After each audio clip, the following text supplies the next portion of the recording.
Isang anak ng magbubute sa Chaong, Quezon ang magtatapos ng magna cum laude. Ibinahagi po ng Bayan Patroller ang kanyang kwento para maging inspirasyon sa maraming kabataan. Nagpapatrol, Sol Aragones.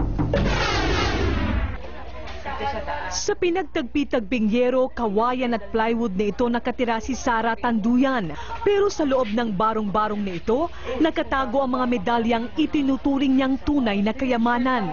Mula pagkabata, honor student si Sara. Kahit minsan, napuputulan raw sila ng kuryente. Nagsisika pa rin siyang mag-aral kahit gasera lang ang kanyang ilaw.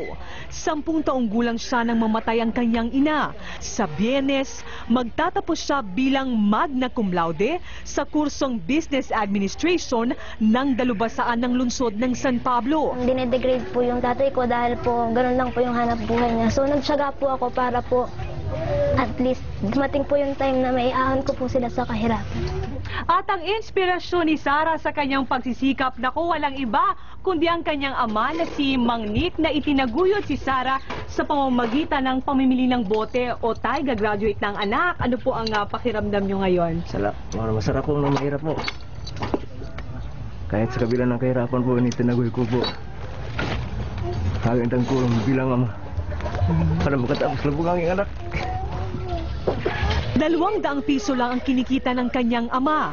Dito binabawas ang kanilang pagkain at pamasahe. Kaya tinatyaga na lang niya maglakad ng 2 kilometro papunta sa kanilang sakayan para makatipid.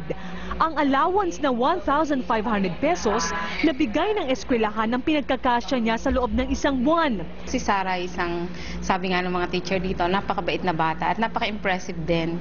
Nangako na rin ang lokal na pamahalaan ng Chaong, Quezon na tutulungan siyang magkaroon agad ng trabaho na halos abot kamay na raw niya ang tagumpay. Sol Aragones, Patrol ng Pilipino.